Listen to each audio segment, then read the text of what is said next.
नमस्कार दोस्तों। हम लोग दृष्टि सामान्य ज्ञान से भारत का भूगोल देख रहे थे, जिसमें एक पार्ट ऑलरेडी कवर किया जा चुका है। आज दूसरा पार्ट है, इसके बाद ये ख़त्म भी हो जाएगा। आज ही ये अंतिम पार्ट होगा। यह जो बुक है वो वनडे एग्ज़ाम के साथ साथ सिविल सेवा के प्रारंभिक पेपर के लिए काफ़ी ज़्यादा इम्पोर्टेंट है। इसमें फैक्ट काफ़ी व्यवस्थित तरीके से दिए गए हैं, जिसको तैयार कर लेने के बाद आपका 90 से 95% जो जीके का पार्ट होता है वो कवर हो जाता है। चलिए आइए देख लेते हैं। जहाँ से कल हम लोगों ने छोड़ा था वहीं से आज देखेंगे।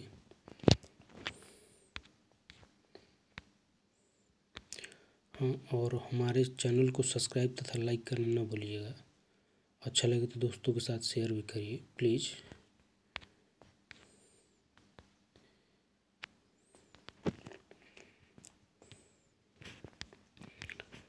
हम लोगों को आज भारत की मृदा देखनी थी। इसके पहले पार्ट में यहाँ तक हो चुका है। तो भारत की मृदा भारतीय कृषि अनुसंधान परिषद ICAR द्वारा संरचनात्मक मृदा खनिज मृदा के रंग एवं संसाधनात्मक महत्व को ध्यान में रखते हुए भारतीय मृदा को निम्नलिखित वर्गों में विभाजित किया गया है। कुल 8 प्रकारों में भारतीय मृदा को बांटा गया है।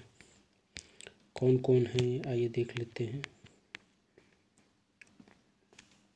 तो जलोढ़ या कॉप मृदा, यह भारत के सर्वाधिक क्षेत्र पर विस्तारित है। उत्तर भारत में ज़्यादातर पाई जाती है, गंगा के मैदान में। पोटास एवं चूना की अधिकता एवं नाइट्रोजन फास्फोरस ह्यूमस की कमी पाई जाती है इसमें। सिंधु गंगा ब्रह्मपुत्र के मैदान तटीय क्षेत्र में इसका विस्तार है। प्राचीन जलोढ़ को बांगर तथा नवीन जलोढ़ को खादर कहते हैं। धान गेहूँ आदि फसलों की कृषि हेतु ये इम्पोर्टेंट है। काली या फिर रेंगुर मृदा, पोटास एवं चूना की अधिकता इसमें पाई जाती है, जबकि नाइट्रोजन फास्फोरस ह्यूमस की कमी पाई जाती है। दक्कन का पठार महाराष्ट्र में सर्वाधिक यह पाई जाती है। टिटानिफेरस मैग्नेटाइट एल्यूमिना इत्यादि की उपस्थिति मिट्टी का रंग काला करती है। मिट्टी की जल धारण क्षमता अधिक है। कपास गन्ना मूंगफली तंबाकू आदि की खेती हेतु यह काफ़ी महत्वपूर्ण है। लाल पीली मृदा, लोहा एल्युमिनियम की अधिकता इसमें पाई जाती है, जबकि नाइट्रोजन फास्फोरस पोटास ह्यूमस की कमी पाई जाती है। ज़्यादातर पठारी क्षेत्रों में पाई जाती है। फेरिक ऑक्साइड से इसका रंग निर्धारित होता है। निच्छालित मृदा इसे कहते हैं। मोटे अनाज दलहन एवं चावल की खेती होती है। निच्छालित मृदा उसे कहते हैं जहाँ काफ़ी ज़्यादा जब बारिश होती है तो ऊपर की मिट्टी धुल जाती है, उसे निच्छालन मृदा कहते हैं। लेटराइट मृदा, इसमें लौ ऑक्साइड तथा एल्युमिनियम की अधिकता पाई जाती है, जबकि नाइट्रोजन ह्यूमस तथा कैल्शियम की कमी पाई जाती है। यह कर्नाटक तथा केरल आदि क्षेत्रों में विस्तारित है। निच्छालित मृदा इसे भी कहते हैं। काजू चाय कहवा तथा मसाले की खेती इसमें की जाती है।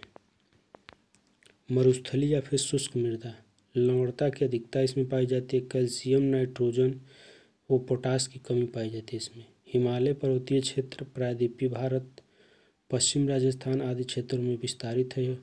रासायनिक उर्वरक के प्रयोग से कृषि की जाती है इसमें। गेहूँ बाजरा मोटा अनाज आदि की खेती की जाती है इसमें। लवणी या फिर रे या फिर कल्लर मृदा, तो रे कोई कल्लर मृदा या फिर लवणी मृदा कहते हैं। सोडियम मैग्नीशियम पोटेशियम की अधिकता पाई जाती है इसमें, जबकि नाइट्रोजन एवं कैल्शियम की कमी पाई जाती है। पश्चिमी गुजरात में पाई जाती है। सुंदरबन डेल्टा में पाई जाती है। डेल्टा क्षेत्र में ये भी पाई जाती है, यानी जो कृष्णा गोदावरी का डेल्टा क्षेत्र है इधर भी ये पाई जाती है। शुष्क एवं अर्ध शुष्क प्रदेशों में अति सिंचाई के कारण इसका मतलब शुष्क एवं अर्ध शुष्क क्षेत्रों में अति सिंचाई के कारण इसका यह हालत हुई है कि लवणी हो गई या फिर रे हो गई या फिर कलर हो गई। गेहूँ चावल की कृषि होती है इसमें। इसे क्षारीय मृदा भी कहते हैं। लवणीय या फिर क्षारीय, वही एक ही बात हुआ। पीट एवं दलदली मृदा, घुलनशील लवणों ह्यूमस की पर्याप्तता होती है इसमें। नाइट्रोजन फास्फोरस की कमी होती है इसमें। तटीय क्षेत्रों में पाई जाती है। मैग्रोवा का विकास हुआ है इसमें। धान की खेती हेतु उपयुक्त होती है। पर्वतीय या फिर वनीय मृदा, जैव तत्वों की अधिकता तथा अन्य तत्वों की कमी पाई जाती है। पर्वतीय क्षेत्रों में ये पाई जाती है। चाय, सेब, हिमालय के कुछ क्षेत्रों में गेहूँ जौ भी उगाया जाता है इसमें।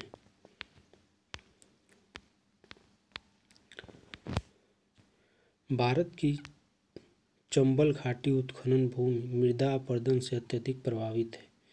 इसके बाद शिवालिक पहाड़ियों के पदक्षेत्र आदि आते हैं। मतलब चंबल का जो क्षेत्र है और शिवालिक का जो क्षेत्र है वो अपरदनात्मक क्रिया से ज़्यादा प्रभावित है। भारत में खनिज संसाधन, तो चलिए खनिज संसाधन देख लेते हैं कहाँ कहाँ है। लौह अयस्क, तो उड़ीसा में मयूरभंज क्षेत्र, इधर लेफ्ट साइड में आपका अयस्क खनिज दिया गया है, बीच में राज्य दिया गया तथा इधर राइट साइड में क्षेत्र दिया गया किस क्षेत्र में पाई जाती है। तो लौह अयस्क उड़ीसा में मयूरभंज क्षेत्र के अंतर्गत गुरु महिसानी बादाम पहाड़ी में तथा केवंझर, कटक और कोरापुट क्षेत्र में। छत्तीसगढ़ के दुर्गा डली रजौरा खान तथा बस्तर बेल्लाडीला की खान। झारखंड में सिंहभूमि, नोआमुंडी एवं कुआ लौ खान। कर्नाटक में बेल्लारी क्षेत्र जिसके अंतर्गत सिंदूर, होसपेट क्षेत्र। शिमोगा, चित्रदुर्ग, केंद्रमुख, बाबा बुदन, चंद्रपुर, बीजापुर, डुमकुर। महाराष्ट्र में रत्नागिरी तथा चंद्रपुर। आंध्र प्रदेश में कुर्नूल, नेल्लोर, गुंटूर क्षेत्र में। तेलंगाना वारंगल क्षेत्र में लौह अयस्क मिलता है। तांबा देख लेते तो झारखंड हजारीबाग, सिंहभूमि, पलामू क्षेत्र में। आंध्र प्रदेश में गुंटूर एवं कुर्नूल क्षेत्र में मिलता है तांबा तथा बिहार के गया में मिलता है। नोट, तांबे के 3 प्रमुख खाने मलाजखंड मध्य प्रदेश, खेतड़ी राजस्थान तथा घाटशिला झारखंड में है। सोना, कर्नाटक कोलारी और रायचूर जिसके अंतर्गत champion reef, Mysore reef, Oakley reef खान आदि। आंध्र प्रदेश रामगिरी क्षेत्र, अनंतपुर। झारखंड में स्वर्णरेखा नदी के बालू में भी सोना पाया जाता है। चांदी, तो आंध्र प्रदेश, राजस्थान तथा झारखंड में पाया जाता है चांदी। राजस्थान के उदयपुर जिले के जावर खान में जस्ता, सीसा और चांदी आदि खनिज पाए जाते हैं। अभ्रक, झारखंड क्षेत्र में कोडरमा जिला, हजारीबाग का पठार। नोट, इस क्षेत्र में रूबी किस्म के अभ्रक पाए जाते हैं। इनका उपयोग विद्युत उपकरण बनाने में किया जाता है। आंध्र प्रदेश नेल्लोर जिला में पाया जाता है, जबकि राजस्थान में जयपुर, अजमेर, भीलवाड़ा, उदयपुर में अभ्रक पाया जाता है। मैग्नीज, तो कर्नाटक में बेल्लारी, शिमोगा, धारवाड़ क्षेत्र में। उड़ीसा के केवंझर, सुंदरगढ़, कालाहांडी में। महाराष्ट्र के नागपुर, भंडारा, रत्नागिरी में तथा मध्य प्रदेश के बालाघाट, छिंदवाड़ा, झाबुआ में।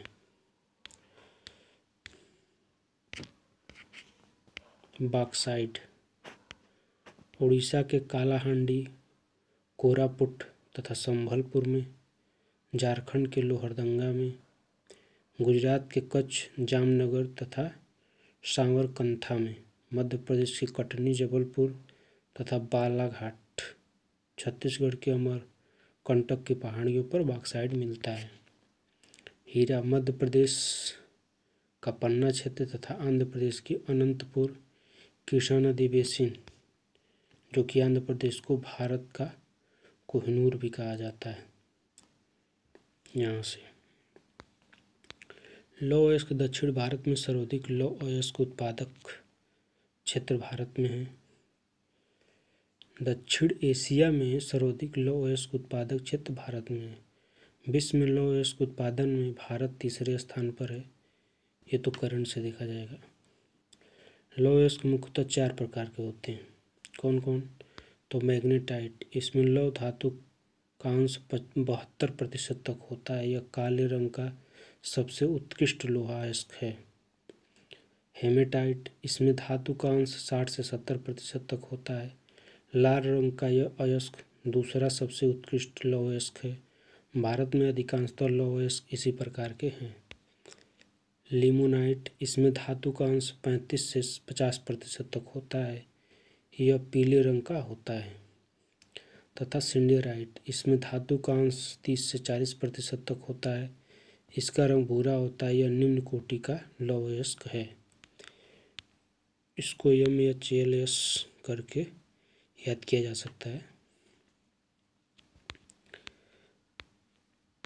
ये कुछ हमने अपने तरह से जो है क्रिएट किया है खाने, इसको देख लेते हैं। उसमें बहुत ज़्यादा नहीं दिया गया है, लेकिन जो मैंने ऐड किया है ये पर्याप्त है। इसको आप रिवीजन कर लेते हैं तो इसमें से एक जरूर मिल जाएगा आपको पेपर में। लौह अयस्क उड़ीसा में मयूरभंज क्षेत्र, गुरुमा ईशानी तथा बादाम पहाड़ी तथा केवझर, कटक, कोरापुट केवझर क्षेत्र बारामजादा समूह के अंतर्गत आता है। छत्तीसगढ़ में सिंहभूमि, नोवामुंडी, गुआडल्ली, रजारा, बेल्लाडीला इसके अंतर्गत लौह अयस्क मिलता है। कर्नाटक में बेल्लारी, सिंदूर क्षेत्र में तथा शिमोगा, चित्रदुर्ग, केंद्रमुख, बाबा बुदन की पहाड़ी, चंद्रपुर, बीजापुर, डुमकुर क्षेत्र में लौह अयस्क मिलता है। महाराष्ट्र के रत्नागिरी, चंद्रपुर तथा भंडारा जिला में मिलता है। आंध्र प्रदेश के कुर्नूल, नेल्लोर, गुंटूर में मिलता है। तेलंगाना के वारंगल, झारखंड के नोवामुड्डी में मिलता है। तांबा तो झारखंड के हजारीबाग, सिंहभूमि, पलामू, मोसाबानी में तांबा मिलता है। आंध्र प्रदेश के गुंटूर तथा कुर्नूल में मिलता है। बिहार के गया में, मध्य प्रदेश के मलाजखंड, बालाघाट के क्षेत्र में, राजस्थान के खेतड़ी जो कि झुंझुनू जिला में है तथा खोदरीवा जो कि अलवर जिला में है, यहाँ से तांबा मिलता है। झारखंड के घाटशिला तथा मूसाबानी की पहाड़ियों से मिलता है। सिक्किम के भोटांग, पंचेर खानी तथा रंगपो से तांबा मिलता है। सोना कर्नाटक के कोलार तथा हट्टी की खान से, रायचूर जो कि चोपिया नरीक, मैसूर रीफ, ओकले आदि से मिलता है सोना। आंध्र प्रदेश के रानीगिरी क्षेत्र, अनंतपुर से तथा झारखंड के स्वर्णरेखा नदी के बालू से, यूपी के रामगंगा नदी के बालू से भी सोना मिलता है। चांदी तो राजस्थान के उदयपुर जावर की खान से, आंध्र प्रदेश, झारखंड से भी कुछ मात्रा में चांदी मिलता है। अभ्रक तो झारखंड का कोडरमा, हजारीबाग जिला, यहाँ से रुबिकियन किस्म के कोयला मिलता है, अभ्रक मिलता है। आंध्र प्रदेश के नेल्लोर जिला तथा राजस्थान के जयपुर, अजमेर, भीलवाड़ा, उदयपुर से अभ्रक मिलता है। मैग्नीज उड़ीसा के केवझर, बोनाई, कालाहांडी तथा सुंदरगढ़ से मिलता है। मध्य प्रदेश के बालाघाट, छिंदवाड़ा तथा झाबुआ जिला से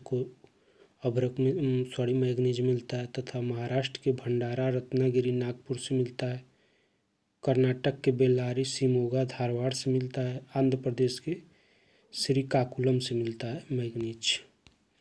बॉक्साइट झारखंड के रांची, पलामू, लोहरदंगा से मिलता है। उड़ीसा के कोरापुट, पंचपतमाली, कालाहांडी, संबलपुर से मिलता है बॉक्साइट। छत्तीसगढ़ के अमरकंटक पहाड़ी से मिलता है तथा मध्य प्रदेश के कटनी, जबलपुर से। तमिलनाडु के पलानी, जवादी, सेवाराय से मिलता है बॉक्साइट। मैग्नेटाइट लोहा तो कर्नाटक के केंद्रमुख से, केरल के कोझिकोड गोवा से, तमिलनाडु के सलेमपुर से मिलता है मैग्नेटाइट लोहा। सीसा जस्ता तो राजस्थान के उदयपुर जावर से, रामपुरक ऊंचा की खान से। सिक्किम के भोटांग तथा पंचेय खानी पहाड़ियों से। यूरेनियम झारखंड के जादूगोड़ा तथा बागजाता पहाड़ी से। जादूगोड़ा तथा बागजाता की खान है ये सब। यहाँ से मेघालय के महाडस्क जो कि खासी पहाड़ी पर है वहाँ से। आंध्र प्रदेश के तुमलापल्ली से यूरेनियम मिलता है। थोरियम केरल तटीय जो कि नीलगिरी क्षेत्र है वहाँ से। क्रोमाइट उड़ीसा के सुकिंदा घाटी से तथा टीन छत्तीसगढ़ के बस्तर जिला, यहीं पर है ये पूरा जो भी भारत में मिलता है टीन। हीरा एमपी के पन्ना और सतना से तथा आंध्र प्रदेश के कर्नूल, अनंतपुर, कृष्णा बेसिन से मिलता है। कोहिनूर जो मिला है वो कृष्णा बेसिन से ही मिला है। जिप्सम राजस्थान के हनुमानगढ़ जिला से 99% मिलता है तथा जम्मू कश्मीर के डोडा जिला से भी कुछ मात्रा में मिलता है। ग्रेफाइट तमिलनाडु के तिरुनेलवेली से तथा उड़ीसा के काला हांडी से। चलिए इधर जो बचा था वो देख लेते हैं। तो भारत में ऊर्जा संसाधन, जिसमें पहला है पेट्रोलियम। भारत में अधिकांश पेट्रोलियम टर्शियरी युग की अवसादी शैल संरचनाओं के अपनीति तथा भ्रंश फॉल्ट ट्रैप में पाया जाता है। भारत में कुल पेट्रोलियम का लगभग 40% उत्पादन मुंबई हाई से होता है। भारत के प्रमुख तेल क्षेत्र निम्नलिखित हैं। भारत के प्रमुख पेट्रोलियम क्षेत्र: असम ब्रह्मपुत्र घाटी में डिगबोई, यह असम में भारत का सबसे प्राचीन तेल क्षेत्र है। सुरमा घाटी, नहरकटिया, मोरान, शिवसागर। गुजरात क्षेत्र तो गुजरात में अंकलेश्वर, नौगाम, मेहसाना, कलोल, कोसांबा तथा लुनेच। महाराष्ट्र के अपतटीय क्षेत्र तो मुंबई तट से 160 किलोमीटर दूर अरब सागर में मुंबई हाई एक महत्वपूर्ण तेल उत्पादक क्षेत्र है। 1973 में इसकी खोज हुई जबकि 1976 में उत्पादन प्रारंभ हुआ। बसिन तेल क्षेत्र इसी क्षेत्र में स्थित है। राजस्थान बाड़मेर जिले में रागेश्वरी, मंगला, भाग्यम, सरस्वती तथा ऐश्वर्या क्षेत्र प्रमुख है। कृष्णा गोदावरी, जिसे केजी बेसिन भी कहते हैं, में यहाँ तेल तथा प्राकृतिक गैस दोनों का भंडार है।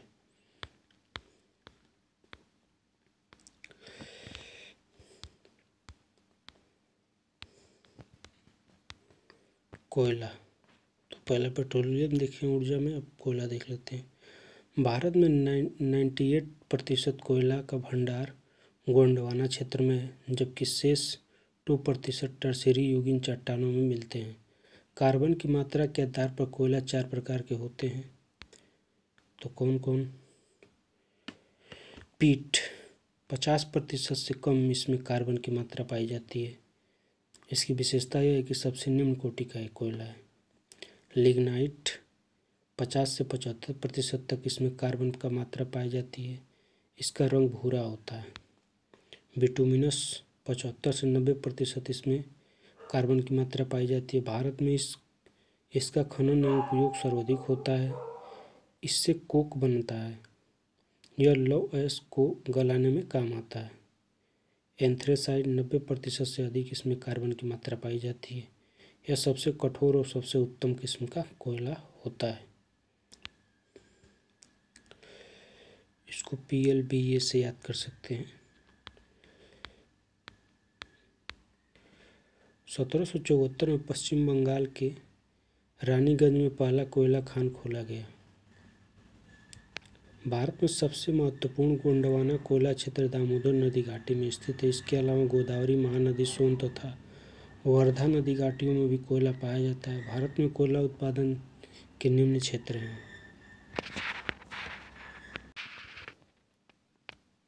चलिए कोयला देख लेते हैं। तो गोंडवाना कोयला क्षेत्र झारखंड, यहाँ दामोदर नदी घाटी में झरिया, बोकारो, करनपुर, गिरिडीह तथा डाल्टनगंज के प्रमुख खाने हैं। यहाँ से उन्नत प्रकार की कोकिंग कोयला मिलता है। छत्तीसगढ़ कोरबा प्रमुख कोयला क्षेत्र है।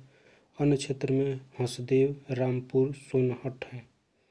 पश्चिम बंगाल में रानीगंज क्षेत्र है। आंध्र प्रदेश में गोदावरी नदी घाटी में सिंगरैनी व तांडूर प्रमुख कोयला खाने हैं। महाराष्ट्र में वर्धा घाटी तथा उड़ीसा में महानदी घाटी तथा तलचर। टर्शियरी कोयला क्षेत्र तो असम, नजीरा, लखीमपुर तथा माकुम क्षेत्र। मेघालय में गारो, खासी, जैंतिया की पहाड़ियों से कोयला खनन किया जाता है। राजस्थान में पालना नामक स्थान से लिग्नाइट कोयला का खनन किया जाता है। तमिलनाडु में नवेली क्षेत्र में लिग्नाइट कोयला का खनन किया जाता है। जम्मू कश्मीर में कालाकोट में एंथ्रेसाइट कोयला का खनन किया जाता है।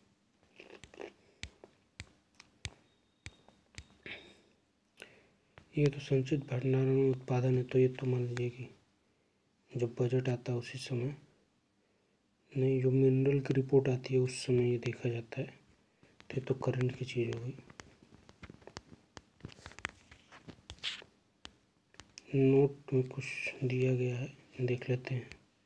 तो मध्य प्रदेश हीरा उत्खनन की दृष्टि से सबसे महत्वपूर्ण राज्य है। भारतीय हीरा उद्योग का पॉलिश किए हुए हीरे के वैश्विक बाजार में 80% योगदान है। चूना पत्थर के प्रमुख उत्पादक राज्य राजस्थान, मध्य प्रदेश तथा आंध्र प्रदेश हैं। डोलोमाइट के प्रमुख उत्पादक राज्य छत्तीसगढ़, आंध्र प्रदेश तथा कर्नाटक हैं। तापीय ऊर्जा के प्रमुख उत्पादक राज्य महाराष्ट्र, उत्तर प्रदेश तथा गुजरात हैं। सौर ऊर्जा के प्रमुख उत्पादक राज्य राजस्थान, गुजरात तथा तमिलनाडु हैं। भारत में आणविक खनिज। गैर जीवाश्म ऊर्जा स्रोतों में आणविक खनिज सर्वाधिक महत्वपूर्ण है। भारत के प्री कैम्ब्रियन एवं धारवाड़ काल की चट्टानों में आणविक खनिज पाए जाते हैं। परमाणु ऊर्जा उत्पादन हेतु यूरेनियम और थोरियम प्रमुख खनिज हैं। पिच ब्लेड यूरेनियम का प्रमुख अयस्क है। भारत का अधिकतर यूरेनियम झारखंड के सिंहभूम जिले से प्राप्त होता है। जादूगोड़ा खान केंद्र झारखंड के इसके उत्पादन हेतु प्रसिद्ध है। राजस्थान में सीकर, अलवर प्रमुख यूरेनियम उत्पादक क्षेत्र हैं। आंध्र प्रदेश में संकरा पहाड़, नेल्लोर में तथा तुमलापल्ली यूरेनियम के प्रमुख भंडार हैं। उपरोक्त के अतिरिक्त छत्तीसगढ़, महाराष्ट्र, हिमाचल प्रदेश में कुल्लू जिला तथा मेघालय में दोमिया, सिएट, जैंतिया तथा खासी पहाड़ियों में भारत के प्रमुख यूरेनियम भंडार हैं। थोरियम भारत के आणविक ऊर्जा कार्यक्रम का एक महत्वपूर्ण घटक है। अंतर्राष्ट्रीय परमाणु ऊर्जा एजेंसी की रिपोर्ट के अनुसार भारत में इसका सर्वाधिक भंडार है। थोरियम मोनाजाइट तथा एल्मेनाइट से प्राप्त किया जाता है। यह केरल के तटीय भागों के साथ साथ तमिलनाडु एवं उड़ीसा के तटीय बालू में भी पाए जाते हैं। अन्य प्रमुख ऊर्जा के स्रोत तो आणविक ऊर्जा की तरह जैव ऊर्जा, बायोमास भी गैर परंपरागत ऊर्जा स्रोत है। जैविक उत्पादक जैसे धान की भूसी, गन्ने की खोई, शहरी कूड़े कचड़े आदि पदार्थों का उपयोग करके ऊर्जा उत्पादन किया जाता है। गोबर गैस भी इसी में शामिल है। कुछ पौधे का उत्पादन जैव ईंधन के लिए किया जाता है, जैसे जेट्रोफा, पेगामिया आदि। जलवायु परिवर्तन के कारण भारत तथा संपूर्ण विश्व में नगरीकरण ऊर्जा का प्रचलन बढ़ गया। नगरीकरणीय ऊर्जा का प्रचलन बढ़ रहा है। भारत सरकार ने 2022 तक 175 गीगावाट और 2030 तक 450 गीगावाट विद्युत उत्पादन का लक्ष्य नवीकरणीय ऊर्जा से रखा है। भारत में अभी पवन ऊर्जा से तापीय एवं जल विद्युत के बाद सर्वाधिक ऊर्जा उत्पादन की जा रही है। पवन ऊर्जा उत्पादन में तमिलनाडु शीर्ष पर है। इसके बाद क्रमशः गुजरात एवं महाराष्ट्र का स्थान आता है। ये तो करंट की चीज़ है, करंट से ही इसको अपडेट कर लीजिएगा। सौर ऊर्जा से 2022 तक 100 गीगावाट विद्युत उत्पादन का लक्ष्य रखा गया। वर्तमान में सौर तापीय तथा फोटोवोल्टिक जैसे दो माध्यमों से भारत में सौर ऊर्जा का उत्पादन हो रहा है। तरंग ऊर्जा, ज्वारीय ऊर्जा, समुद्री तापीय ऊर्जा तथा भूतापीय ऊर्जा नवीकरणीय ऊर्जा के ऊर्जा संसाधन अन्य स्रोत हैं। नवीकरणीय ऊर्जा तथा राज्य स्थान तो तरंग ऊर्जा बीझिज़म तिरुवनंतपुरम केरल में, ज्वारीय ऊर्जा गुजरात के कच्छ एवं खंभात की खाड़ी, पश्चिम बंगाल के सुंदरवन क्षेत्र। समुद्री तापीय ऊर्जा तो तमिलनाडु के कुलशेखरपट्टनम तथा अंडमान निकोबार में अनुसंधान कार्य जारी है। भूतापीय ऊर्जा तो हिमाचल प्रदेश में मणिकर्ण, जम्मू कश्मीर के लद्दाख में पुंगा घाटी तथा उत्तराखंड में तपोवन।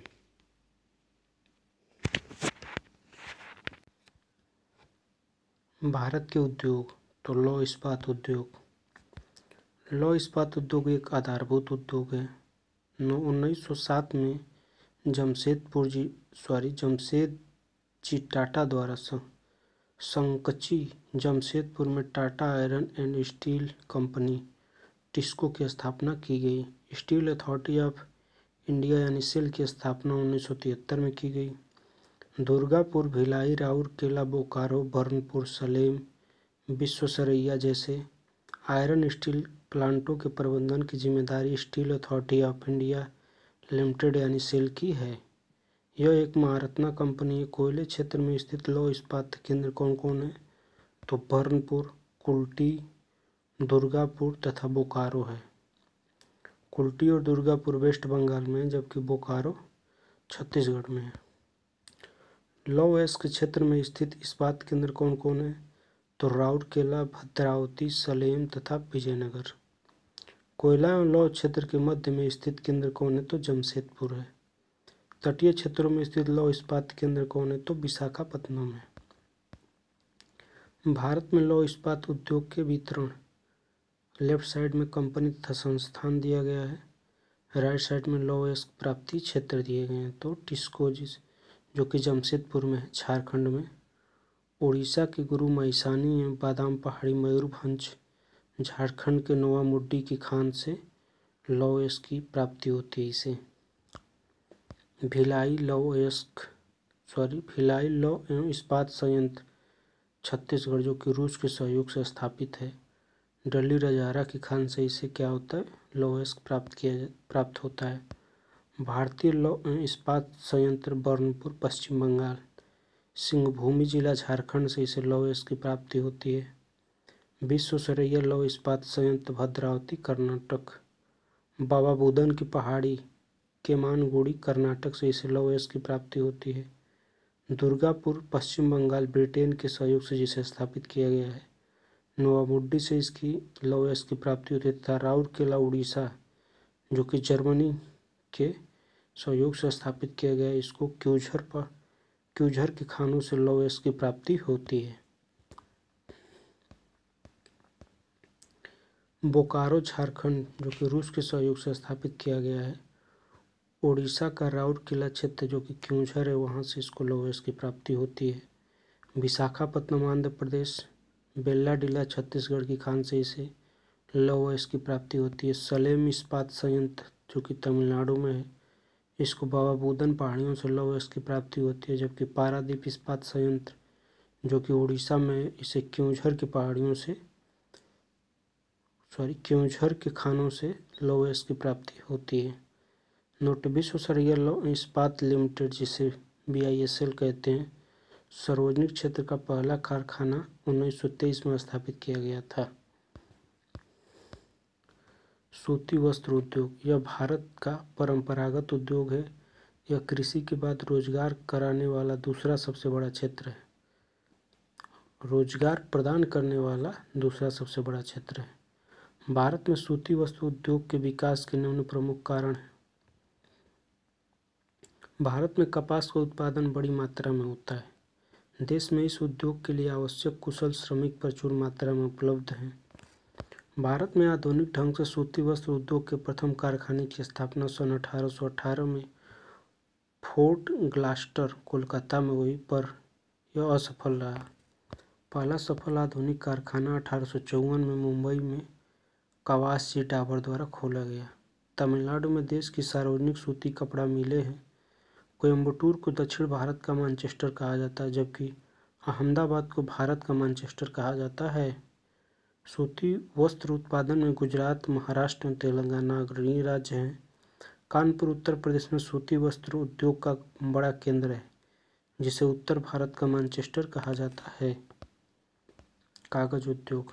इस उद्योग में कच्चे माल के रूप में सेलुलोज की लुगदी, मुलायम लकड़ी, बांस, घास, गन्ने की खोई तथा रद्दी कागज का प्रयोग होता है।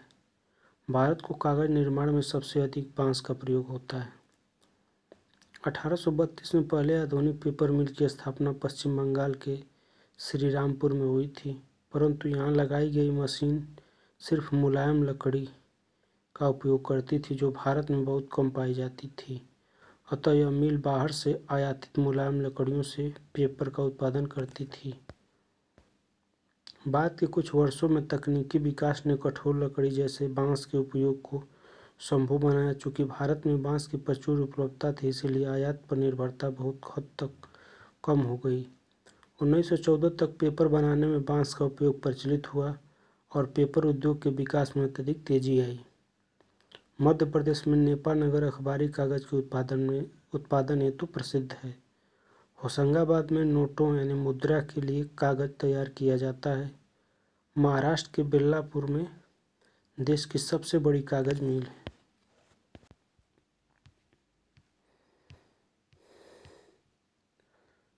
जूट उद्योग।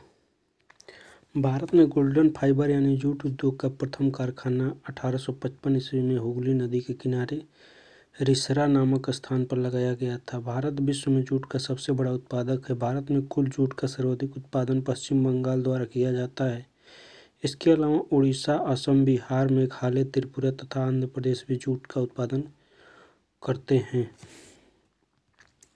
जूट उत्पादन आंतरिक व्यापार, आयात तथा निर्यात को बढ़ावा देने हेतु 1971 में जूट कॉरपोरेशन ऑफ इंडिया की स्थापना की गई तथा जूट उद्योग के विकास हेतु 2009 में राष्ट्रीय जूट पटसन बोर्ड की स्थापना की गई। सीमेंट उद्योग। सीमेंट उद्योग एक आधारभूत उद्योग है। जोसेफ स्पीडीन को पोर्टलैंड सीमेंट का आविष्कारक माना जाता है। भारत में आंध्र प्रदेश सबसे बड़ा सीमेंट उत्पादक राज्य है। राजस्थान, तमिलनाडु, गुजरात, कर्नाटक में भी सीमेंट का उत्पादन होता है। चीन के बाद भारत सीमेंट का सबसे बड़ा उत्पादक है।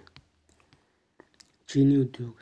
चीनी उद्योग एक कृषि आधारित उद्योग है जो कि भारत में गन्ने की खेती पर निर्भर है। भारत की जलवायु गन्ने की कृषि हेतु अनुकूल है, जिसकी वजह से भारत में मैदानी क्षेत्र तथा कर्नाटक, तमिलनाडु, आंध्र प्रदेश, महाराष्ट्र राज्यों में इसकी बड़े पैमाने पर कृषि होती है। गन्ने में उपस्थित सुक्रोज चीनी निर्माण का महत्वपूर्ण घटक है तथा गन्ने में इसकी प्रचुरता ही गन्ने की गुणवत्ता तथा चीनी उत्पादन को सुनिश्चित करती है। गन्ने का खेतों से चीनी मिलों तक परिवहन तथा गन्ने से रस निकालने में देरी की वजह से चीनी का उत्पादन नकारात्मक रूप से प्रभावित होता है। हाल के दिनों में भारत में चीनी उद्योग का दक्षिणी राज्यों तथा महाराष्ट्र में तीव्र विकास हुआ है, जिसका मुख्य कारण निम्नलिखित है। तो कौन कौन कारण है?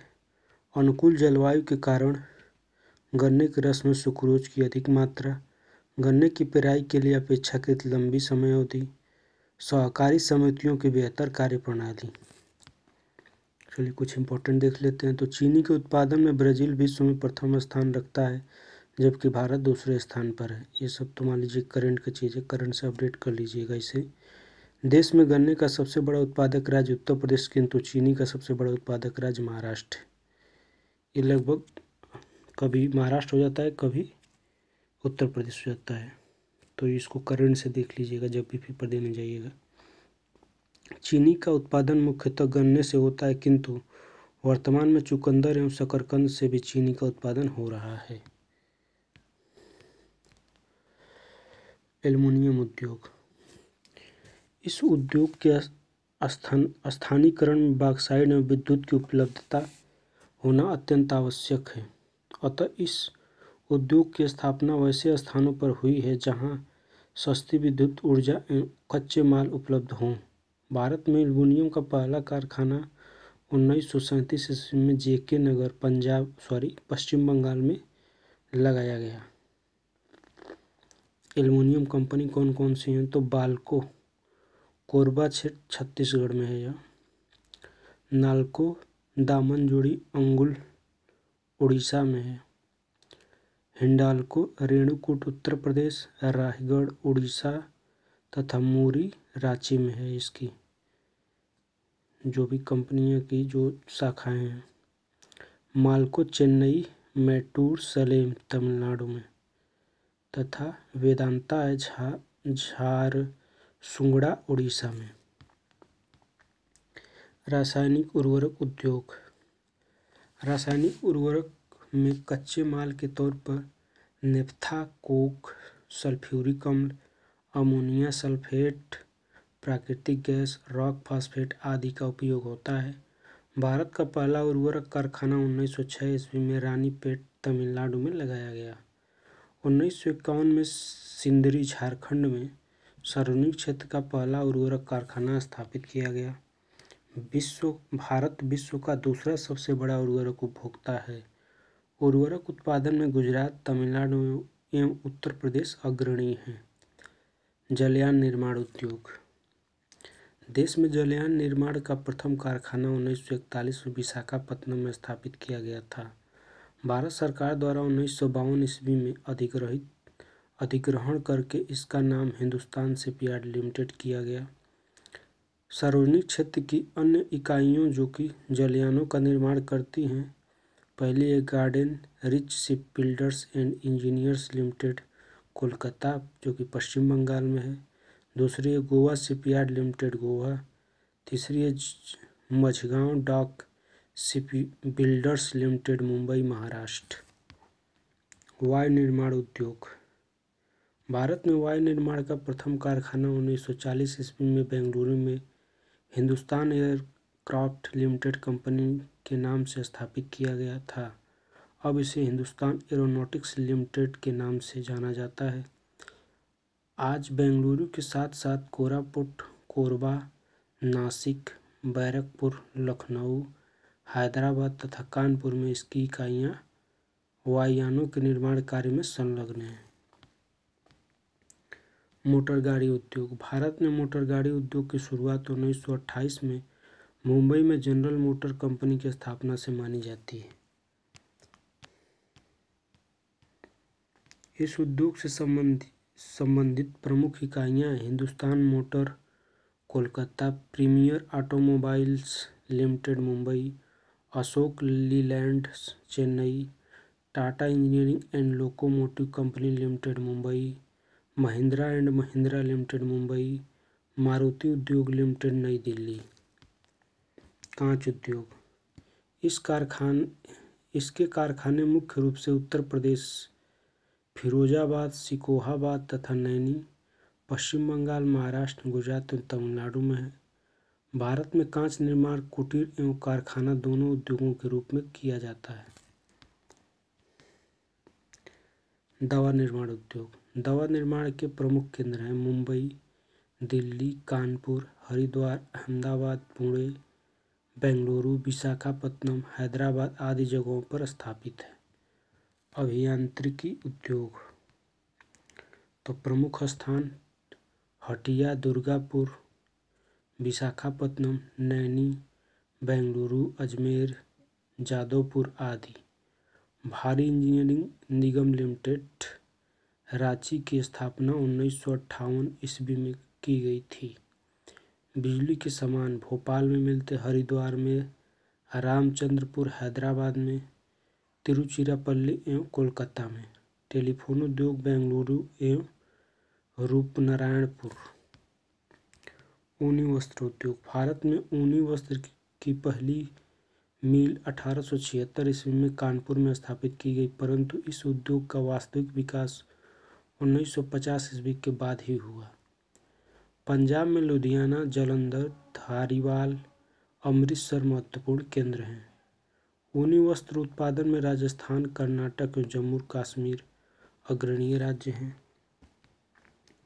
चर्म उद्योग। भारत में चर्म उद्योग के प्रमुख केंद्र कानपुर, तमिलनाडु, आगरा, कोलकाता तथा पटना है। कानपुर चर्म उद्योग का सबसे बड़ा केंद्र है।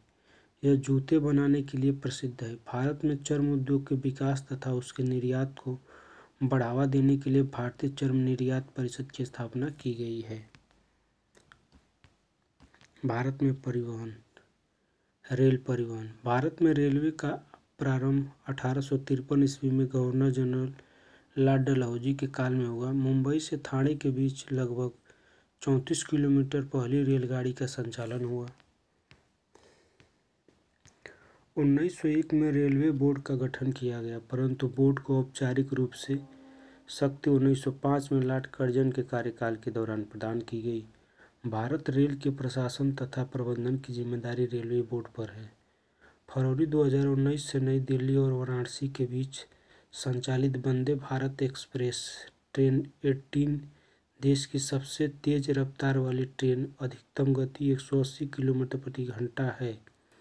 इसके बाद अक्टूबर 2019 में नई दिल्ली से कटरा वंदे भारत एक्सप्रेस का संचालन भी प्रारंभ किया गया है।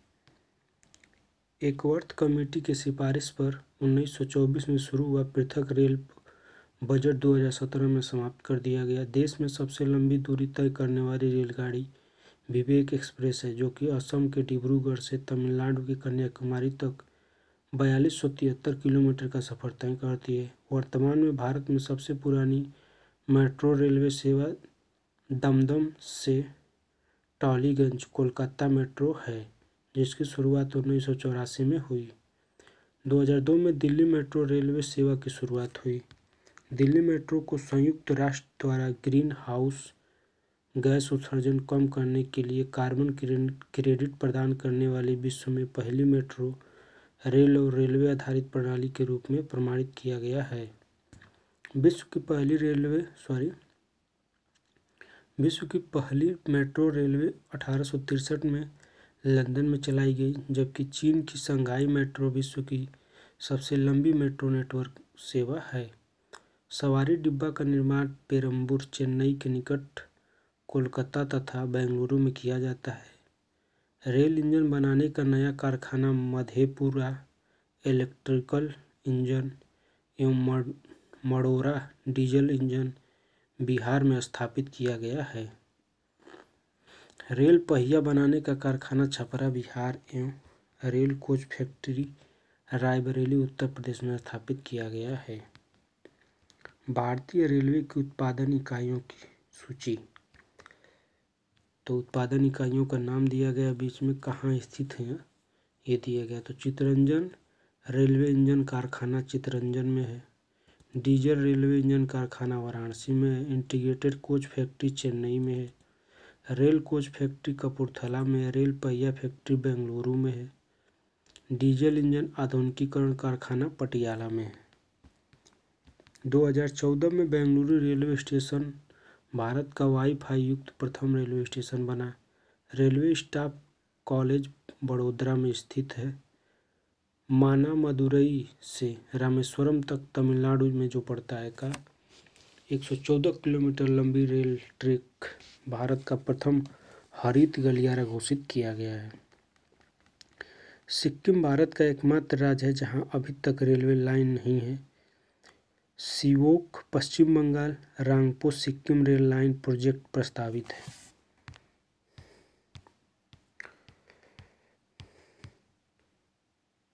भारत रेलवे ने 2020 तक पूर्वोत्तर राज्यों की सभी राजधानियों को रेल सेवा संपर्क से जोड़ने का लक्ष्य रखा है। भारत में रेल लाइनों के प्रकार। तो बड़ी लाइन या फिर ब्रॉड गेज 1.676 मीटर की होती है। मीटर गेज 1 मीटर की होती है तथा नैरो गेज 0.762.610 मीटर की होती है। संयुक्त राज्य अमेरिका एवं चीन के बाद भारत विश्व का तीसरा सबसे बड़ा रेलवे नेटवर्क वाला देश है। कोलकाता मेट्रो को शामिल करते हुए भारत को 18 रेलवे जोन में विभाजित किया गया है।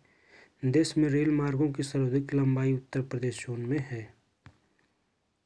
देश में रेलवे मार्गों की सर्वाधिक लंबाई उत्तर जोन में है।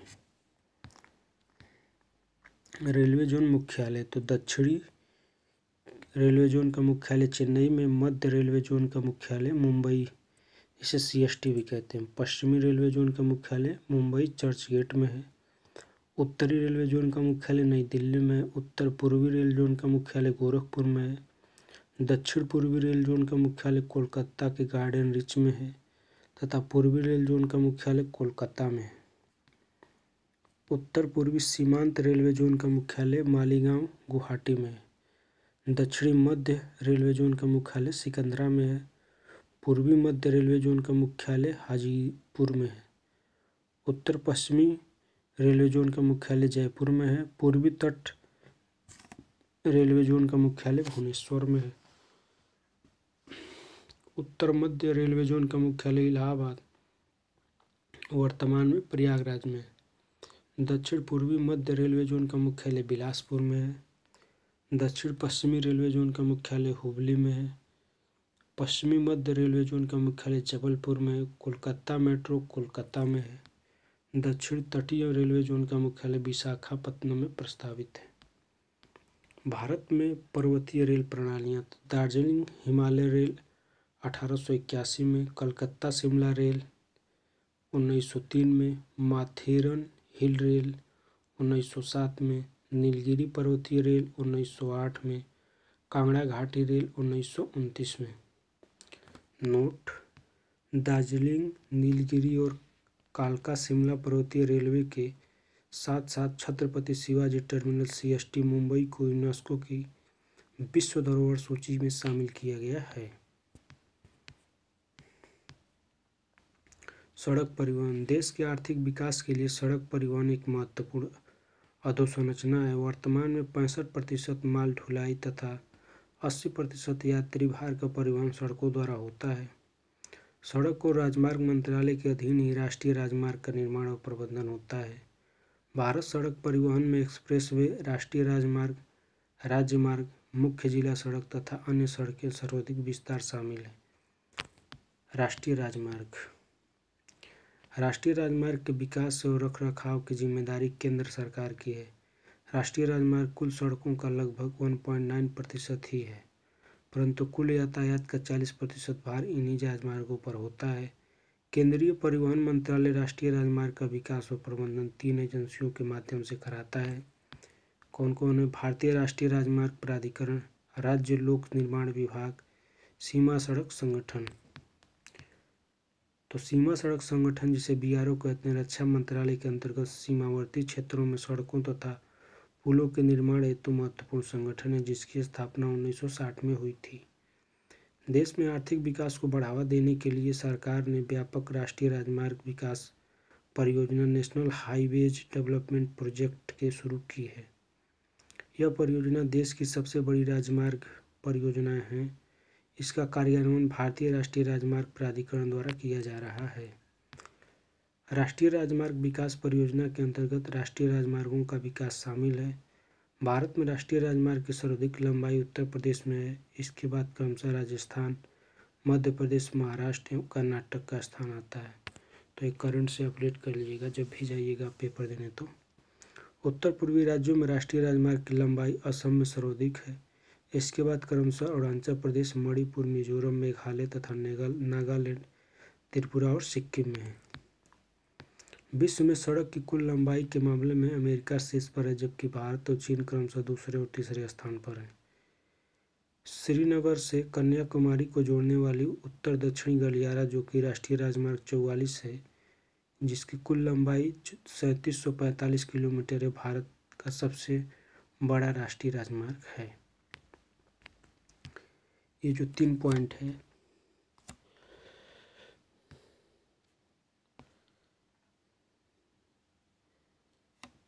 ये वाला और ये वाला और एक जो ऊपर वाला था, इसको जब भी आप जाइएगा पेपर देने तो एक बार करंट से अपडेट जरूर कर लीजिएगा, क्योंकि ये डाटा बदलता रहता है। राष्ट्रीय राजमार्ग संख्या 47 से सबसे छोटा राष्ट्रीय राजमार्ग है, जो कि केरल के वेलिंगटन द्वीप से गुजरता है। राष्ट्रीय राजमार्ग संख्या 31 एकमात्र राष्ट्रीय राजमार्ग है जो उत्तर पूर्वी भारतीय राज्यों को शेष भारत से जोड़ता है। राष्ट्रीय राजमार्ग संख्या 6 और 7 नागपुर में मिलता है। राष्ट्रीय राजमार्ग 1 दिल्ली से अमृतसर तथा राष्ट्रीय राजमार्ग संख्या 2 दिल्ली से कोलकाता संयुक्त रूप से ऐतिहासिक ग्रैंड ट्रंक रोड के ज़्यादातर स्थानों का समावेशन करते हैं। भारत में सड़क सघनता में केरल सबसे ऊपर है, जबकि जम्मू कश्मीर सबसे कम सघनता है। राज्यवार राष्ट्रीय राजमार्गों की सबसे अधिक लंबाई उत्तर प्रदेश में तथा सबसे कम गोवा में है। भारतीय शहरों में सड़क पर चलने वाली पंजीकृत वाहनों की सबसे अधिक संख्या दिल्ली में है। राष्ट्रीय राजमार्ग एक बार देख लेते हैं, कुछ इंपॉर्टेंट जो हैं। इधर संख्या दी गई है, बीच में प्रमुख शहर तथा राइट साइड में राज्य दिए गए हैं। तो राष्ट्रीय राजमार्ग संख्या एक दिल्ली अंबाला अमृतसर, दिल्ली हरियाणा पंजाब तक एक विस्तृत है। NH-1A जालंधर जम्मू श्रीनगर तक विस्तृत है। पंजाब हिमाचल प्रदेश तथा जम्मू एवं कश्मीर तक विस्तृत है। NH-2 दिल्ली आगरा वाराणसी कोलकाता में फैली हुई है। दिल्ली हरियाणा उत्तर प्रदेश बिहार झारखंड और पश्चिम बंगाल राज्यों तक विस्तृत है। NH-3 आगरा ग्वालियर धुले मुंबई को जोड़ती है। उत्तर प्रदेश राजस्थान मध्य प्रदेश तथा महाराष्ट्र तक विस्तृत है। NH-4 ठाणे बेलगाम बेंगलुरु चेन्नई को जोड़ती है। यह महाराष्ट्र कर्नाटक आंध्र प्रदेश तथा तमिलनाडु तक फैली है। NH-5 बहारागोड़ा भुवनेश्वर विशाखापत्तनम तथा चेन्नई को जोड़ती है। यह उड़ीसा आंध्र प्रदेश तथा तमिलनाडु तक विस्तृत है। सेतु भारत योजना राजमार्गों पर निर्बाध आवागमन को सुनिश्चित करने के लिए रेलवे क्रॉसिंग रहित राजमार्गों का निर्माण तथा जर्जर हो चुके पुराने पुलों के जीर्णोद्धार की महत्वाकांक्षी योजना है। यह सेतु भारत योजना सरकार का लक्ष्य कनेक्टिविटी में सुधार लाना है। इसके अंतर्गत बड़े स्तरों पर रेलवे ओवरब्रिज का निर्माण और ब्रिटिश कालीन पुलों का जीर्णोद्धार किया जाएगा। राजकीय राजमार्ग राज्यों की राजधानियों को जिला मुख्यालय से जोड़ने वाले सड़क राजकीय राजमार्ग कहलाती हैं।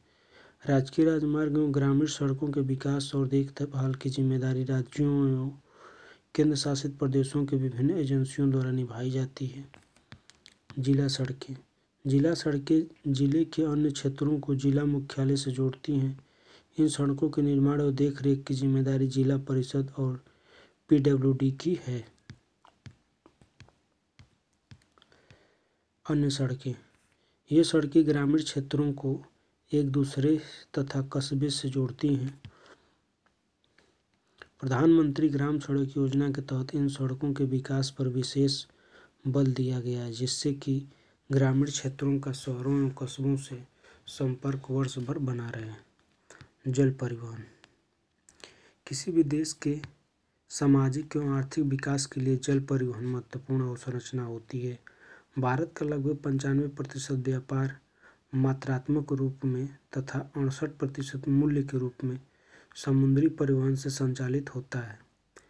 भारत के प्रमुख बंदरगाह तो देश में 12 बड़े एवं लगभग 200 छोटे बंदरगाह हैं। बड़े बंदरगाह केंद्र सरकार के नियंत्रण में हैं, जबकि छोटे एवं मझोले बंदरगाह का प्रशासन राज्य सरकारों या फिर संबंधित विभाग द्वारा किया जाता है।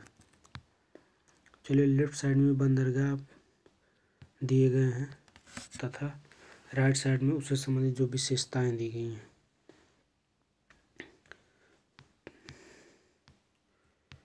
तो पहले पश्चिमी घाट पर जो बंदरगाह हैं या फिर अरब सागर की तरफ जो बंदरगाह हैं उनको देख लेते हैं। तो दीनदयाल उपाध्याय बंदरगाह जो है कांडला में गुजरात में, इसके संबंधित जो विशेषता है कि यह कच्छ की खाड़ी में स्थित ज्वारीय बंदरगाह है। मुंबई महाराष्ट्र में जो है प्राकृतिक बंदरगाह है, सर्वाधिक समुद्री यातायात को निर्वहन करता है।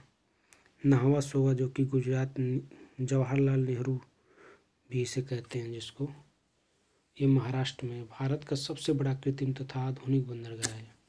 मुर्मू गोवा जो कि गोवा में है, जुआरी नदी के ज्वार नदमुख पर स्थित प्राकृतिक बंदरगाह है। न्यू मैंगलोर कर्नाटक में जो केंद्रमुख के लौह अयस्क का निर्यात करता है। कोचीन जो कि केरल में प्राकृतिक पतन है, वेम्बनाड झील पर अवस्थित है। अब पूर्वी घाट के देख लेते हैं, जो कि बंगाल की खाड़ी की तरफ है बंदरगाह। तो कोलकाता हल्दिया, जो कि पश्चिम बंगाल में है, इसे श्याम प्रसाद मुखर्जी बंदरगाह भी अब कहा जा रहा है। कोलकाता हुगली नदी पर स्थित पतन है, जबकि हल्दिया इसका गहरे पानी का बंदरगाह है। इसे डायमंड हार्बर भी कहते हैं। पारादीप, जो कि उड़ीसा में महानदी की मुहाने पर स्थित है। विशाखापत्तनम, जो कि आंध्र प्रदेश में प्राकृतिक तथा सबसे गहरा बंदरगाह है। एन्नोर के कामराज इसे कहते हैं, तमिलनाडु में यह देश का सबसे बड़ा कंप्यूटराइज एवं निगमित बंदरगाह है। चेन्नई तमिलनाडु में जो देश का एक पुराना एवं मुंबई के बाद दूसरा बड़ा कृत्रिम तथा खुला सागरीय बंदरगाह है। तूतीकोरिन, जो कि तमिलनाडु में ये मत्स्य पत्तन कहलाता है। 2016 में केंद्र सरकार द्वारा इनायम तमिलनाडु में एक बड़े बंदरगाह के निर्माण के प्रस्ताव को अनुमोदित किया गया है। भारत के पूर्वी तट पर अवस्थित तूतीकोरिन, जो कि तमिलनाडु में पड़ता है, एवं पारादीप, जो कि उड़ीसा में पड़ता है, बंदरगाह पर केंद्र सरकार ने नौसेना को अग्रिम अड्डा बनाने की अनुमति प्रदान की है। इससे पूर्व पूर्वी तट पर विशाखापत्तनम एकमात्र प्रमुख नौसैनिक अड्डा था। इन बंदरगाहों का प्रबंधन पोर्ट ट्रस्ट ऑफ इंडिया द्वारा किया जाता है। महाराष्ट्र के बधावन में 13वां बड़ा बंदरगाह बनाने की मंजूरी 2020 में मिली है।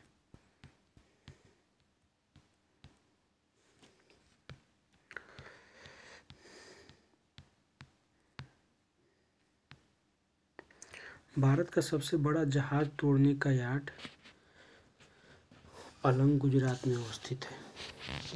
कार्गो के आधार पर शंघाई विश्व का सबसे बड़ा बंदरगाह है, जबकि सिंगापुर दूसरे स्थान पर है।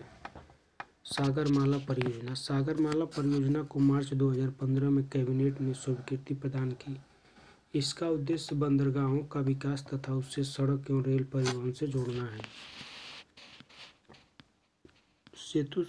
सेतु समुद्र शिप चैनल परियोजना, इसके तहत पाक खाड़ी से गुजरते हुए मन्नार की खाड़ी तक एक समुद्री रास्ते का निर्माण करना है, ताकि भारत के पूर्वी तथा पश्चिमी तट के बीच की समुद्री दूरी कम की जा सके। अंतर्देशीय जल परिवहन, भारत ने म्यांमार के साथ मिलकर कालादान मल्टी मॉडल पारगमन परिवहन परियोजना शुरू की। इस परियोजना से भारत को पूर्वोत्तर क्षेत्र में जाने के लिए एक वैकल्पिक मार्ग कोलकाता से म्यांमार से मिजोरम होते हुए उपलब्ध होगा। यह परियोजना पूर्वोत्तर क्षेत्र के आर्थिक विकास में भी योगदान देगी तथा इससे म्यांमार के साथ आर्थिक, वाणिज्यिक और रणनीतिक संपर्कों को भी बढ़ावा मिलेगा। कालादान म्यांमार की एक नदी है, जो कि मिजोरम से बहते हुए भारत म्यांमार के बीच सीमा बनाती है। राष्ट्रीय जलमार्ग, अंतर्देशीय जलमार्ग प्राधिकरण की स्थापना 1986 ईस्वी में की गई थी। इसका मुख्यालय नोएडा में है। राष्ट्रीय अंतर्देशीय नौवहन संस्थान पटना में अवस्थित है। इसकी स्थापना फरवरी 2004 में की गई थी। प्रमुख राष्ट्रीय जलमार्ग देख लेते हैं। तो राष्ट्रीय जलमार्ग इधर दिया गया, बीच में वर्ष कब इसकी स्थापना हुई तथा संबंधित स्थान, और सबसे राइट साइड में कुल लंबाई इसकी कितनी है। तो राष्ट्रीय जलमार्ग संख्या 1 1986 में इसकी स्थापना हुई। गंगा, भागीरथी और हुगली नदियों के बीच यह है। इलाहाबाद से हल्दिया तक उत्तर प्रदेश, बिहार और झारखंड तथा पश्चिम बंगाल में फैला है। 1620 किलोमीटर इसकी लंबाई है। राष्ट्रीय जलमार्ग संख्या 2 1988 में इसकी स्थापना हुई ब्रह्मपुत्र नदी पर सदिया से धुबरी तक असम में 891 किलोमीटर का है। राष्ट्रीय जलमार्ग संख्या 3 1993 में इसकी स्थापना हुई पश्चिमी तट नहर, उद्योग मंडल नहर, चापाकार नहर केरल में स्थापना हुई थी इसकी। 365 किलोमीटर का है यह। राष्ट्रीय जलमार्ग संख्या 4, 2008 में इसकी स्थापना हुई थी। काकीनाडा से पांडुचेरी नहर, फिर कृष्णा नदी, गोदावरी नदी जो कि तमिलनाडु, आंध्र प्रदेश तथा तेलंगाना में फैली है। 2890 किलोमीटर का है यह राष्ट्रीय राजमार्ग। राष्ट्रीय जलमार्ग संख्या 5, 2008 में इसकी स्थापना हुई थी। पूर्वोत्तर तटीय नहर मताई नदी, ब्राह्मणी, खरसुआ, धमरा नदी तंत्र, महानदी डेल्टा उड़ीसा, पश्चिम बंगाल में फैली है। 588 किलोमीटर की है यह। स्रोत राष्ट्रीय राजमार्ग अधिनियम 2016। भारत सरकार ने 106 अन्य राष्ट्रीय जलमार्गों के विकास को मंजूरी प्रदान की है।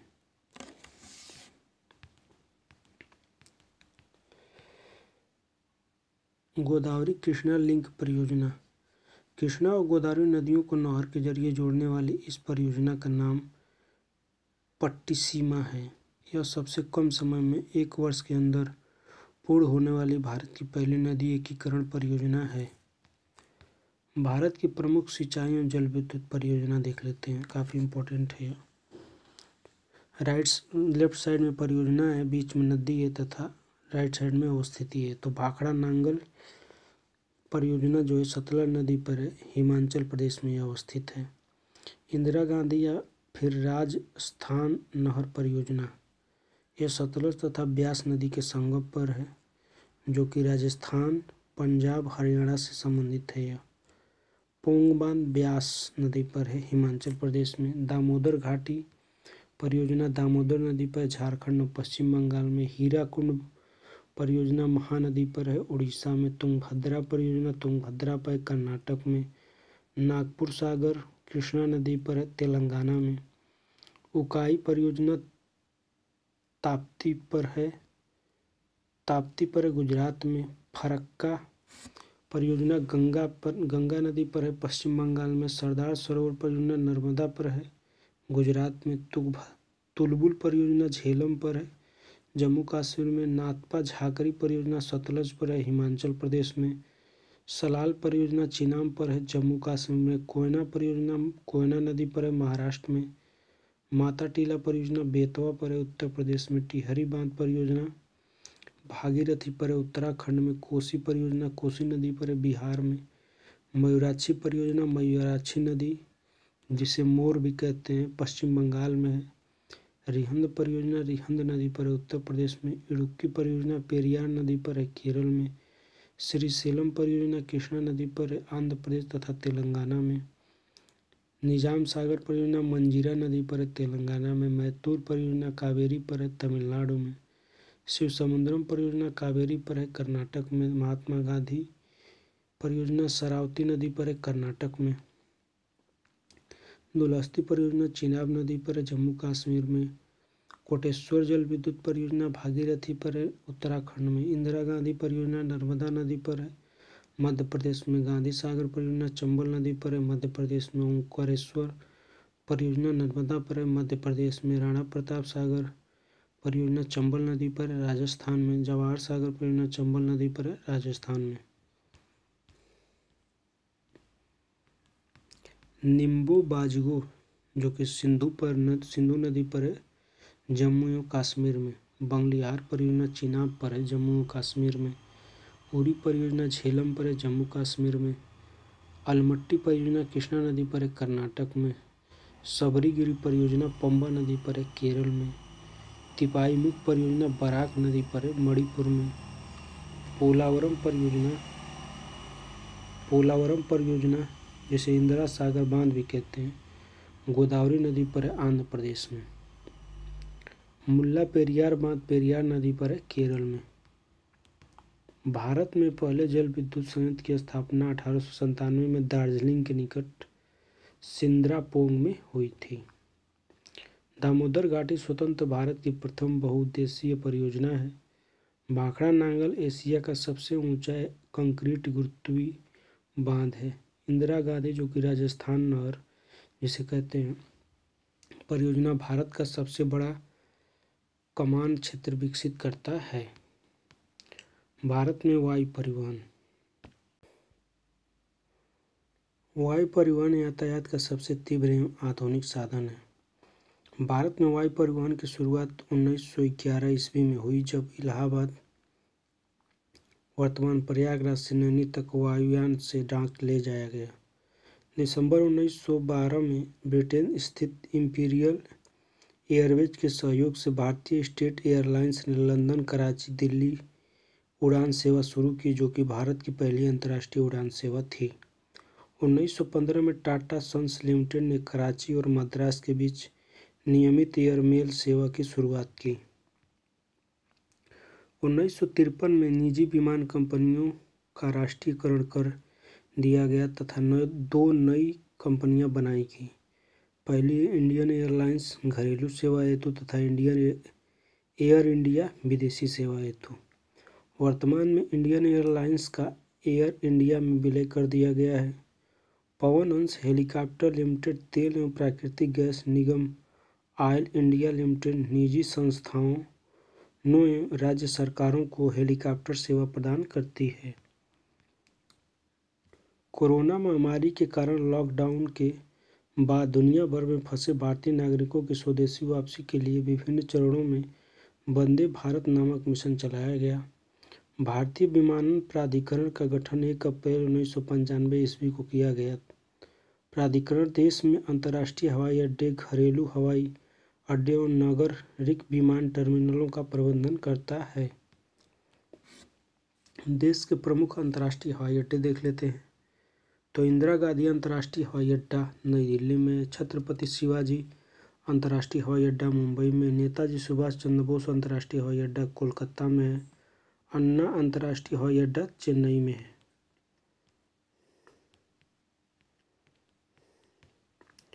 बाबा साहब अम्बेडकर अंतर्राष्ट्रीय हवाई अड्डा नागपुर में है।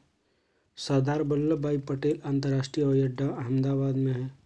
गोपीनाथ बारदौली अंतर्राष्ट्रीय हवाई अड्डा गुवाहाटी में है।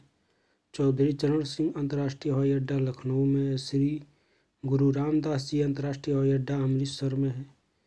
त्रिवेंद्रम अंतर्राष्ट्रीय हवाई अड्डा तिरुवनंतपुरम में है। कालीकट अंतर्राष्ट्रीय हवाई अड्डा कोझिकोड में है।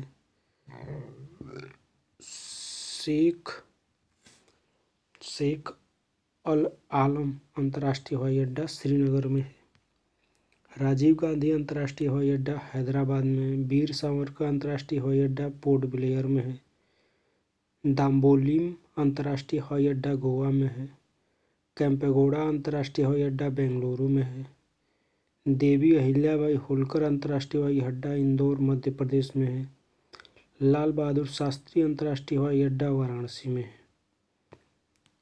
भारत की प्रमुख जनजातियां देख लेते हैं। तो भील, यह भारत की सबसे बड़ी जनजाति है, जो कि त्रिपुरा, आंध्र प्रदेश, मध्य प्रदेश, राजस्थान, महाराष्ट्र, कर्नाटक इत्यादि राज्यों में पाई जाती है। गोंड, यह भारत की दूसरी सबसे बड़ी जनजाति है, जो बिहार, झारखंड, उड़ीसा, छत्तीसगढ़, मध्य प्रदेश, उत्तर प्रदेश, कर्नाटक, गुजरात इत्यादि राज्यों में पाई जाती है। संथाल, यह भारत की तीसरी सबसे बड़ी जनजाति है, जो बिहार, त्रिपुरा, पश्चिम बंगाल, झारखंड, उड़ीसा इत्यादि राज्यों में पाई जाती है।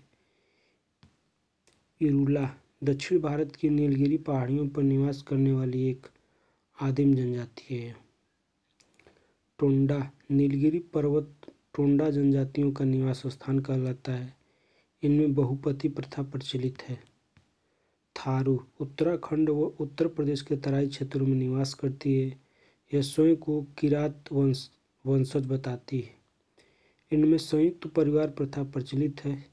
दीपावली को शोक पर्व के रूप में मनाती है। लेप्चा, यह सिक्किम व पश्चिम बंगाल के दार्जिलिंग जिले में निवास करती है। यह पशुपालक है।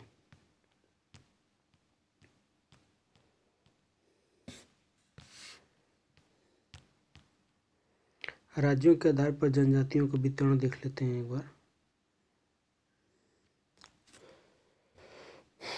तो केरल में कुरुम्बा, अलार, इरूला जनजाति पाई जाती है। तमिलनाडु में टोंडा, कुरुम्बा, इरुला, कोट्टा जनजाति पाई जाती है। आंध्र प्रदेश में चेंचू, लंबाडिस, बंजारा पाई जाती है। कर्नाटक में राथावा, टोंडा, चेंचू, पिनियन, सिद्धि पाई जाती है। बिहार में बैगा, असुर, खोड़, उराव, बिरहोर, बंजारा पाई जाती है। उत्तर प्रदेश में जौनसारी, बुक्सा, भोटिया, थारू, राजी, चेरो पाई जाती है तथा उत्तराखंड में भोटिया, थारू, जौनसारी तथा बुक्सा पाई जाती है। गुजरात में राथावा, सिद्धि, बरदा पाई जाती है। महाराष्ट्र में अध, खैरवार, पटेलिया, बैगा पाई जाती है। तेलंगाना में बगता, परागी, रेना पाई जाती है। उड़ीसा में बगता, भूमिज, कोल, डोंगरिया, कोड, बोड़ा पाई जाती है। झारखंड में संथाल, मुंडा, बिरहोर, हो, मल पहाड़िया, असुर पाई जाती है। छत्तीसगढ़ में अगरिया, खैरिया, मुंडा, धनवार, कोड़ाकू पाई जाती है। मध्य प्रदेश में भील, अगरिया, कोल, घूड़, कोरकू पाई जाती है। राजस्थान में गरसिया, भील, पटेलिया, सहरिया, मीना पाई जाती है। सिक्किम में लेप्चा, भूटिया, शेरपा, लिंबू पाई जाती है। असम में चकमा, दिमासा, सिथेंग, हजोंग, कचारी, गारो पाई जाती है। मेघालय में गारो, खासी, जयंतिया, मिकिर, दिमासा पाई जाती है। त्रिपुरा में लुसाई, रियांग, त्रिपुरी, ओरांग पाई जाती है। मिजोरम में रियांग, मिजो, चकमा, हजोंग, हमार पाई जाती है। मणिपुर में आगामी, माओ, कोम, लमगांग पाई जाती है। अरुणाचल प्रदेश में डफला, मिसमी, सिंगफो, अभोर, अप्तानी पाई जाती है। नागालैंड में नागा, कुकी, मिकिर, कचारी पाई जाती है। जम्मू कश्मीर में बकरवाल, गुज्जर, छांगपा, गद्दी, सिप्पी पाई जाती है। हिमाचल प्रदेश में स्वांगला, गद्दी, किन्नौर, गुज्जर, जोबा पाई जाती है। गोवा में धोड़िया, वर्ली पाई जाती है। दादर और नगर हवेली में वराली, धोड़िया, कोकना, नायक पाई जाती है। दमन और दीव में सिद्धि, धोड़िया, वाराली पाई जाती है। अंडमान और निकोबार की जनजाति, तो जनजाति, द्वीप समूह तथा प्रजातियां। ओंग लघु अंडमान में पाई जाती है। जावर मध्य एवं दक्षिणी अंडमान में तथा सेंटलीज, सेंटिनेल द्वीप में तथा सोमपेन ग्रेट निकोबार में। और ये जो चारों हैं ओंग, जारवा, सेंटलीज, सोमपेन, ये निकोराइड प्रजाति के हैं। निकोबारी ग्रेट निकोबार में पाई जाती है मंगोलाइड प्रकार की। एक ही जनजाति समुदाय एक से अधिक राज्यों में पाए जा सकते हैं। चलिए इससे संबंधित जो प्रीवियस ईयर में क्वेश्चन आए हुए हैं उसको देख लेते हैं। तो निम्नलिखित युग्मों पर विचार कीजिए।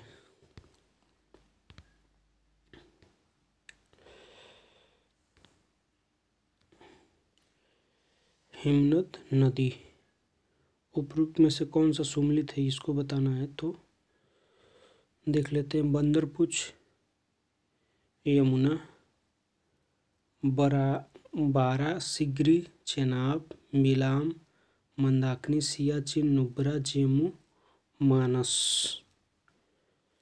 तो इसमें बंदरपुछ जो है यहाँ से यमुना निकलती है तथा बरा सिगरा से चेनाब नदी निकलती है तथा सियाचिन से नुब्रा नदी निकलती है।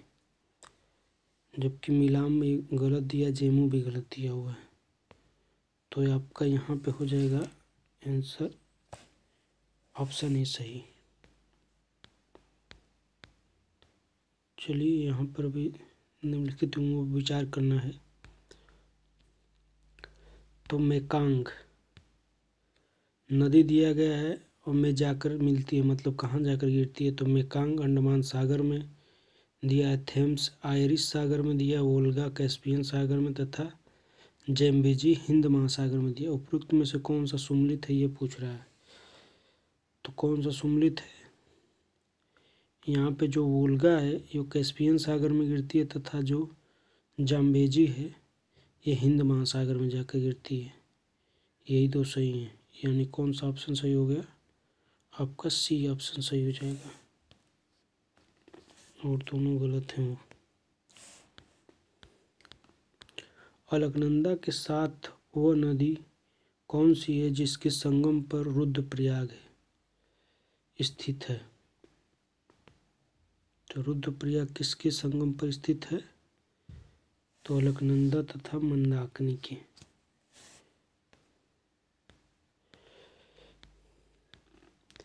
सियाचिन हिमनद कहाँ स्थित है? अक्साई चीन के पूर्व में, लेह के पूर्व में, गिलगिट के उत्तर में, या फिर नुब्रा घाटी के उत्तर में? तो कहाँ है? नुब्रा घाटी के उत्तर में है। उत्तर पूर्वी मानसून से किस प्रदेश में वर्षा होती है? तो कहाँ वर्षा होती है उत्तर पूर्वी मानसून से? ऑप्शन ए सही, तमिलनाडु में। कश्मीर घाटी स्थित है कांगड़ा और धौलाधार पर्वत श्रेणियों के मध्य, पीर पंजाल और हिमाद्री पर्वत श्रेणियों के मध्य, महाभारत और धौलाधार पर्वत श्रेणियों के मध्य, या फिर पीर पंजाल और महाभारत पर्वत श्रेणियों के मध्य? तो कहाँ स्थित है ये? पीर पंजाल और हिमाद्री पर्वत श्रेणियों के अंदर मध्य। ऑप्शन बी सही हो जाएगा। भारत की निम्नलिखित मिट्टियों में से कपास की खेती के लिए कौन सी सर्वाधिक उपयुक्त है? रेंगुर मिट्टी, लेटराइट मिट्टी, जलोढ़ मिट्टी, या फिर लाल मिट्टी? तो कौन सी? काली मिट्टी को ही रेंगुर कहा जाता है। इसमें कपास अच्छे तरीके से उगाए जा सकते हैं। ऑप्शन ए सही। निम्नलिखित शैलक्रमों में से कौन भारत का 90% से अधिक कोयला प्रदान करता है? तो कौन? विंध्यन क्रम, धारवाड़ क्रम, टर्शियरी क्रम, या फिर गोंडवाना क्रम? तो इनमें कौन सा ऑप्शन सही हो जाएगा? गोंडवाना क्रम।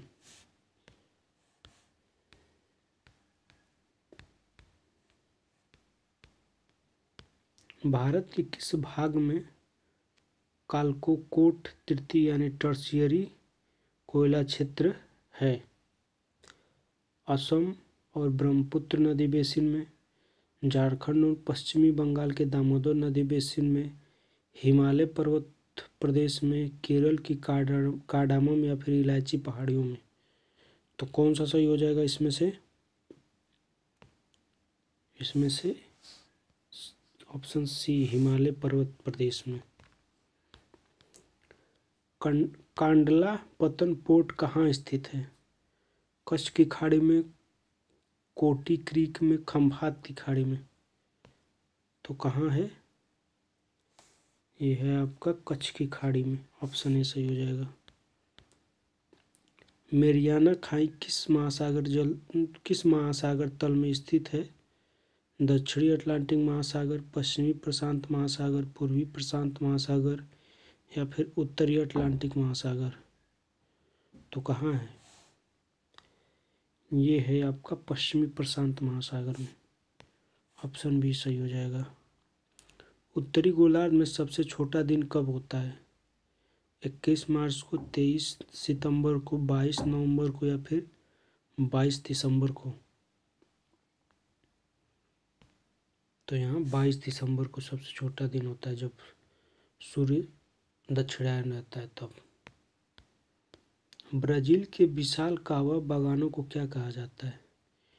स्टेट, स्टेसियाज, काल खोजेस, या फिर फेजेंडा? तो इसे क्या कहा जाता है? ऑप्शन डी, फेजेंडा कहा जाता है। दक्षिणी अमेरिका में मध्य अक्षांशीय घास के मैदान का क्या नाम है? प्रेयरी, पंपास, वेल्ड, या फिर स्टेपी? तो क्या नाम है? पंपास। ऑप्शन बी सही हो जाएगा। स्टाम्बोली एक है प्रसुप्त ज्वालामुखी, जागृत ज्वालामुखी, निर्वापित ज्वालामुखी या फिर उपरोक्त में से कोई नहीं। तो ये एक जागृत ज्वालामुखी है जो कि भूमध्य सागर में स्थित है।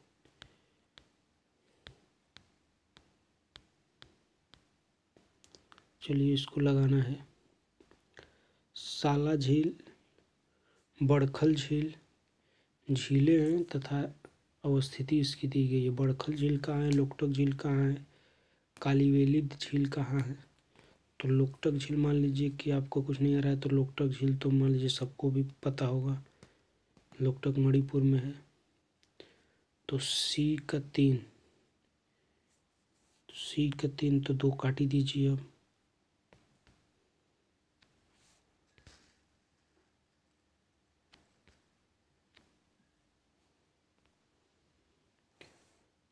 इसको और इसको तो काट ही दीजिए, बचा 2। तो बड़खल झील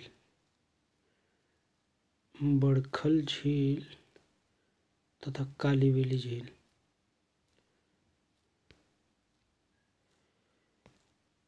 बड़खल झील आपकी कहाँ पड़ती है,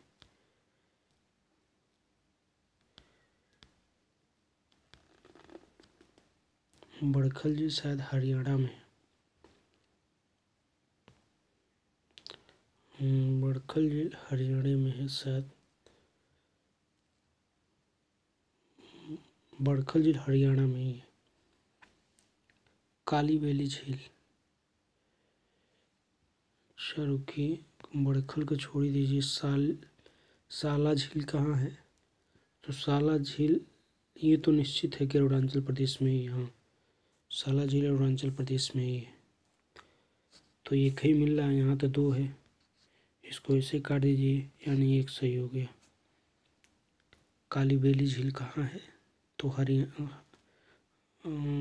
कालीवेली झील आपका तमिलनाडु में है। यानी सीरियल लाइन से दिया हुआ है कि साला झील आपकी है अरुणाचल प्रदेश में, बड़खल झील है हरियाणा में, लोकटक झील है आपका मणिपुर में, कालीवेली झील है तमिलनाडु में। आपका भारत का भूगोल अंतिम रूप से समाप्त हुआ। बहुत बहुत धन्यवाद। हमारे चैनल को सब्सक्राइब तथा लाइक करिएगा और अच्छा लगे तो दोस्तों के साथ शेयर भी करिएगा। बहुत बहुत धन्यवाद।